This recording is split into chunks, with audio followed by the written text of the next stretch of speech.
friends, welcome to Abhi's கைமணம். இன்னைக்கு நம்ம சேனல்ல பீன்ஸ் வச்சு ஒரு பருப்பு உசிலி பண்ண போறோம். எப்பவுமே பீன்ஸ் வாங்கினா நம்ம என்ன பண்ணுவோம், ஒன்று சாம்பார் இல்லைன்னா பொரியல் இல்லைன்னா ரொம்ப ரேரா ஏதாவது ஒரு மசாலால ஆட் பண்ணுவோம். ஆனா குழந்தைங்க அதை விரும்பி சாப்பிடவே மாட்டாங்க. ஆனா இந்த மாதிரி செஞ்சு கொடுத்தோம்னா கண்டிப்பா குழந்தைங்க ரொம்ப விரும்பி சாப்பிடுவாங்க. இதுக்கு வெங்காயம் தக்காளி அந்த மாதிரி எதுவுமே நறுக்க தேவையில்ல. மொத்தமே ஒரு 10 நிமிஷத்துல முடிஞ்சிடும். ரொம்ப டேஸ்டா இருக்கும். எண்ணெய் மட்டும் கொஞ்சம் கூட ஊத்துனா நல்லா இருக்கும். வாங்க இதை எப்படி செய்யறதுன்னு பார்த்துடலாம். இதுக்கு முதல்ல ஒரு மிக்ஸி ஜாரில் நான் வந்து 3 டேபிள் ஸ்பூன் கடலைப்பருப்பும் 1 டேபிள் ஸ்பூன் துவரம் பருப்பும் சேர்த்து 2 மணி நேரத்துக்கு முன்னாடியே ஊற வச்சு எடுத்திருக்கேன். கண்டிப்பாக இது 2 மணி நேரம் ஊறணும்.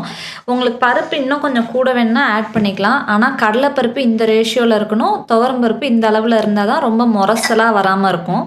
இது கூடவே காரத்துக்கு 2 வரமிளகாயும் 1 டேபிள் ஸ்பூன் சின்ன ஜீரகமும் 1.5 டேபிள் ஸ்பூன் பெரிய ஜீரகமும் எடுத்து நுணுக்கி வச்சுருக்கேன். இந்த பருப்பு வந்து ரொம்ப தெரியக்கூடாது, அதுக்காக ரொம்ப மையவும் அரைச்சிடக்கூடாது. இந்த மாதிரி கொஞ்சம் கொரப்பாக இருக்கணும். இப்படி இருந்தால் தான் அதோட சேர்ந்து பீன்ஸோட நல்லா வரும். இப்போ ஒரு கடாயில் நல்லா 3லேருந்து 4 டேபிள் ஸ்பூன் எண்ணெய் சேர்த்துக்கலாம். எண்ணெய் நல்லா காஞ்சதுக்கப்புறம் இதில் தாளிப்புக்காக கடுகு உளுந்தம்பருப்பு மட்டும் சேர்த்துக்கலாம். இது காரத்துக்கு இதில் ஒரே ஒரு வரமிளகாயை பிச்சு சேர்த்துட்டு கூடவே ஒரு கொத்து கருவேப்பிலை இலையும் சேர்த்துக்கிறேன். இன்றைக்கி நான் 1/4 கிலோ பீன்ஸ் எடுத்து இந்த மாதிரி சின்னதாக நைஸாக கட் பண்ணி இதோட சேர்த்துக்கிறேன். இது காய்க்கும் பருப்புக்கும் தேவையான அளவு உப்பை இப்போவே சேர்த்துடலாம். கூடவே மஞ்சத்தூளும் சேர்த்துடலாம். காய் வந்து ஒரு 50% வேகணும், ரொம்ப வெந்துடக்கூடாது. தேவைப்பட்டால் கொஞ்சமாக தண்ணி ஊற்றிக்கோங்க. ரொம்ப தண்ணி ஊற்றிட்டிங்கன்னா காய் சலசலன்னு ஆகிடும். அதனால் ஒரு 1/4 கப் போல் தண்ணி ஊற்றிட்டு இதை மூடி போட்டு ஒரு 5 நிமிஷம் மட்டும் மூடி வச்சிங்கனாலே காய் இந்த மாதிரி சுருங்கி ஒரு 50% வெந்துடும். காய் வேக வேக அதோட குவான்டிட்டி கம்மியாகிற மாதிரியே இருக்கும். இந்த ஸ்டேஜில் நம்ம ஏற்கனவே அரைச்சி வச்சுருக்க அந்த விழுதையும் இதோட சேர்த்துடலாம்.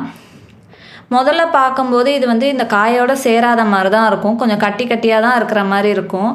அது அப்படியே கைவிடாமல் கிளறிட்டே இருக்கணும். அடுப்பை நல்லா சிம்மில் வச்சுட்டு இந்த மாதிரி அடிக்கனமான பாத்திரத்தில் பண்ணுங்கள், அப்போ தான் அடி பிடிக்காமல் இருக்கும். இந்த மாதிரி கிளறிட்டே இருக்கும்போது ஒரு 5லேருந்து 7 நிமிஷத்துக்குள்ளேயே இது அப்படியே உதிரியாக பொலன்னு வந்துடும்.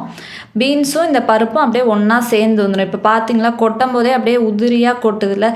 இந்த மாதிரி வந்துருச்சுன்னா இது கரெக்டான ஸ்டேட்டு.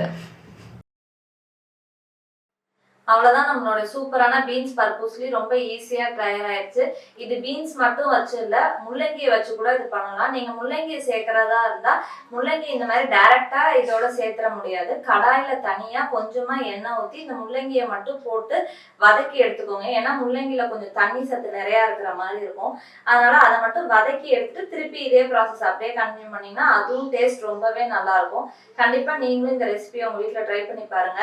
ரொம்ப உதிரியா டேஸ்டியா இருக்கும். உங்களுக்கு இந்த வீடியோ பிடிச்சிருந்துச்சுன்னா எங்க சேனலுக்கு சப்ஸ்கிரைப் பண்ணுங்க. தேங்க்யூ.